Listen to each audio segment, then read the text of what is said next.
Whenever entrepreneur Dan Martell gets stopped on the street by kids admiring his supercars, they almost always ask him the exact same thing.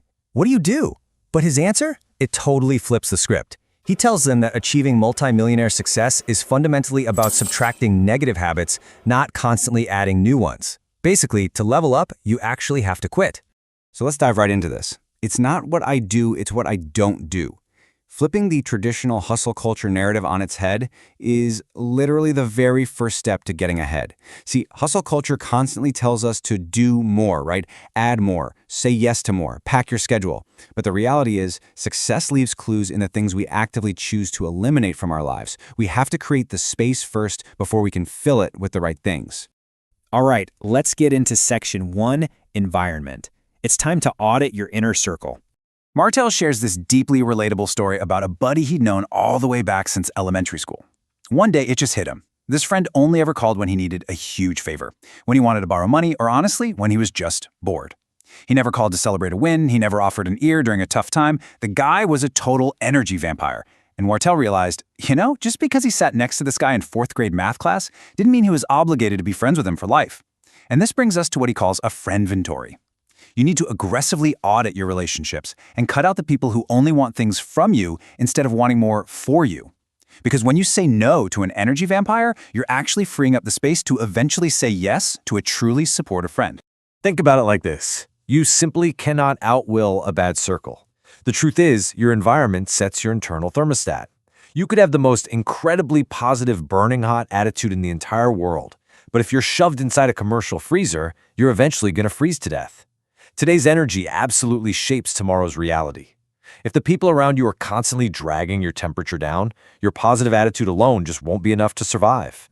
And this extends to where you get your guidance too. When looking for advice, you have to look at the source. Martell jokes about people at the gym trying to give him workout advice, when his own personal trainer literally looks like Superman. His golden rule? Never take fitness advice from a fat life coach. And never take business advice from a coach who doesn't actually run a business. Look, if you want to build a rocket, Elon Musk is absolutely your guy. But if you want advice on having a healthy marriage and deep relationships with your kids, maybe don't ask the guy who's been married 3 times and has 12 kids. And honestly, this applies to our parents too. We love them.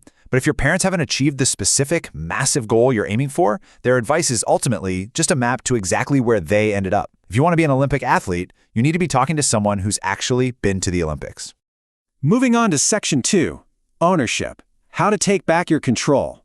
Here's a hard truth. When you blame other people, you literally hand over your power. Martell used to blame everything. He'd blame the traffic for making him late. He'd blame a colleague for a blown deal. You name it. But blaming situations is exactly like a chef cooking a terrible, inedible meal and then turning around and blaming the raw ingredients.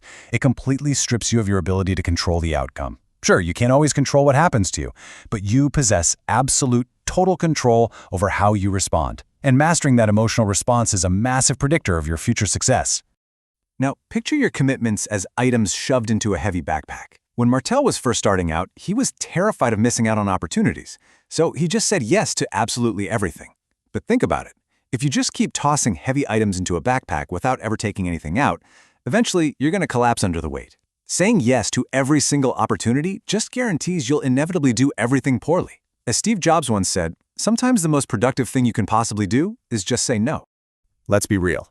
A yes from someone who never says no simply cannot be trusted, because inevitably something is going to fall through the cracks. They're overcommitted. Saying no to a cool, shiny opportunity today is exactly how you protect your ultimate grand vision for tomorrow. Martell's advice for winning big: pick one specific thing and relentlessly pursue it for 10 years. He calls it a dedicated decade. Put your head down, be maniacal, be hyper-focused, and strive to become the absolute best in the world at that one single thing. Okay, section 3 is focus. Let's talk about reclaiming your time and your attention. Let me ask you this directly, and really think about it. What is the endless scrolling robbing from you? Martell actually runs a youth program called King's Club, and he once asked a young man what his absolute biggest vice was. The kid didn't even say a word. He just held out his smartphone and shook it. He said every time he needed to do something important, he'd pick up his phone and accidentally lose 4 hours to the void. Martell realized right then that this constant doom scrolling, it only happens when you lack a real, exciting vision for your future. If your phone is your main addiction, well, your real life just isn't interesting enough yet. Imagine your attention as a car out on the open highway. All those pings, notifications, apps, and endless social media feeds, they are bumper-to-bumper traffic. If you get stuck in the heavy traffic of doom scrolling, you're going absolutely nowhere. Your focus and your energy are worth infinitely more than a little red jewel notification on some app. Turning off those notifications instantly clears the road, allowing you to just cruise straight toward your goals. Which brings us to our fourth and final section, personal growth, mastering your evolution.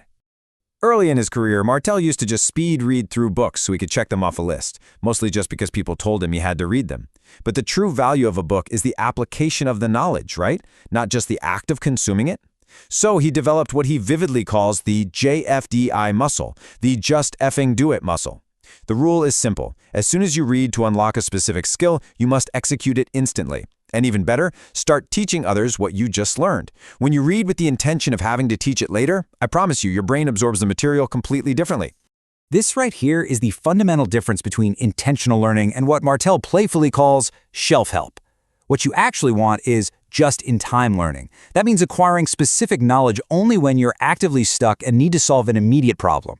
Contrast that with just-in-case learning, where people buy massive online courses, hire expensive coaches, and stack up unread books on their nightstands just to feel productive and look smart.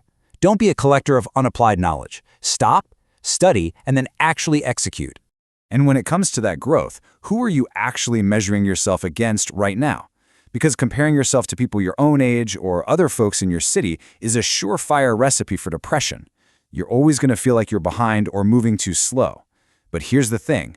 You don't have their brain, you don't have their body, you don't have their specific relationships or their environment.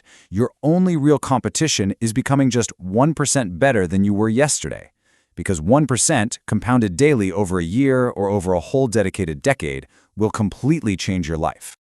Martel uses this absolutely fantastic metaphor here. Think of your life as a beautifully curated Spotify playlist.